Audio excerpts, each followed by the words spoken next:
Hey everyone, welcome back to my channel, my Guidepedia. I have detailed essays, stories, 12th class English syllabus and letters के लिए हमारी site theaugustboy.com पर visit करें। And मैं आपके साथ आज शेयर करने वाली हूँ गणतंत्र दिवस पर भाषण।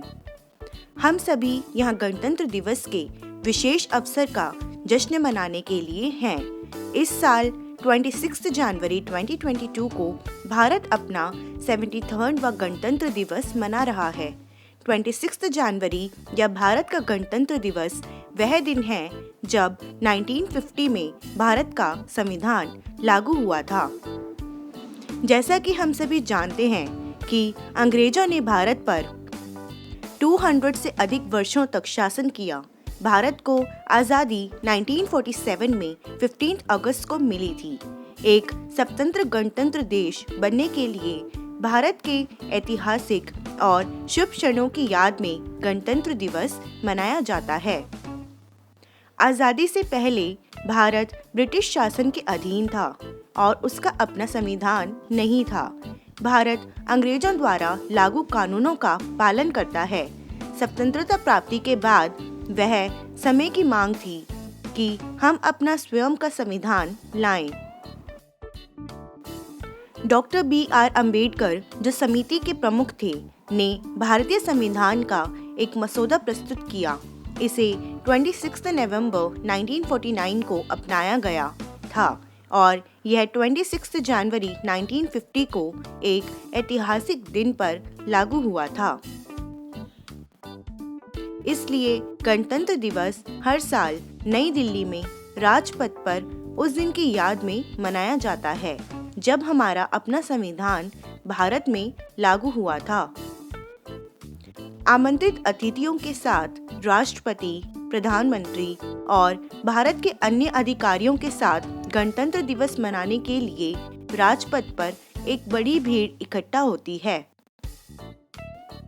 गणतंत्र दिवस पर संस्कृति, परंपराओं और विरासत का सम्मान करने के लिए राजपथ पर परेड होती है। यह राष्ट्रपति भवन से शुरू होकर इंडिया गेट तक जाती है। ध्वजारोहण समारोह गणतंत्र दिवस समारोह में एक यादगार क्षण है। यह आमतौर पर सुबह 8 बजे होता है। राष्ट्रपति का भाषण होता है और उसके बाद गणतंत्र दिवस परेड होती है। भारत के विभिन्न राज्यों की झांकी भारत की संस्कृति, विरासत और परंपरा को दर्शाती है, जो भारत की विविधता में एकता का प्रतीक है। यह दर्शाता है कि भारत एक लोकतांत्रिक देश है और भारत के लोगों द्वारा कई अलग अलग संस्कृतियों और धर्मों का पालन किया जाता है।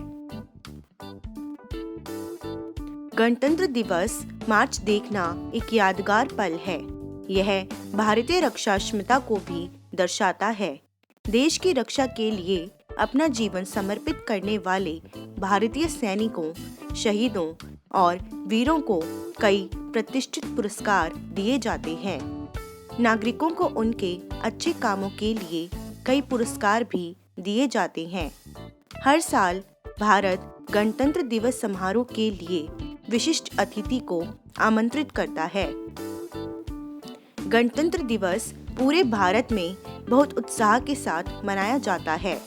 गणतंत्र दिवस मनाने के लिए स्कूल, कॉलेज और दफ्तर पहले से ही तैयारियां शुरू कर देते हैं। स्कूलों में नृत्य, गायन, वाद विवाद और नाटक जैसी विभिन्न गतिविधियां होती हैं।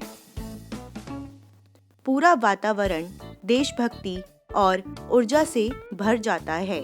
बच्चे कई प्रतियोगिताओं में भाग लेते हैं। फैंसी ड्रेस प्रतियोगिता में बच्चे ऐसे कपड़े पहनते हैं जो भारत के नायकों और शहीदों से मिलते जुलते हों। वे देशभक्ति से भरी कविताओं और गीतों का पाठ करते हैं। इस अवसर पर गणतंत्र दिवस भाषण और पुरस्कार वितरण भी होता है। गणतंत्र दिवस समारोह जाति, धर्म और संस्कृति के भेदभाव के बिना एक राष्ट्रीय उत्सव है। यह भारत की विविधता में एकता का प्रतीक है। इस दिन हम अपने राष्ट्रीय नेताओं, सैनिकों और शहीदों के वीरतापूर्ण कार्य को याद करते हैं, जो स्वतंत्रता प्राप्त करने के संघर्ष का हिस्सा रहे हैं और अभी भी भारत की सीमाओं पर और भारत के भीतर शांति और एकता बनाए रखने के लिए काम कर रहे हैं, ताकि भारत के लोग भयमुक्त जीवन व्यतीत करें। हाँ, मैं मानता हूँ कि अब भी बेरोजगारी, गरीबी, प्रदूषण और अशिक्षा की समस्याओं का सामना कर रहे हैं, लेकिन हम भारत को एक विकसित देश बनाने और सभी समस्याओं को एक साथ खत्म करने का संकल्प लेते हैं। जय Hind. Thanks for watching. If you like our information and videos, and please like, share, comment and subscribe to our channel.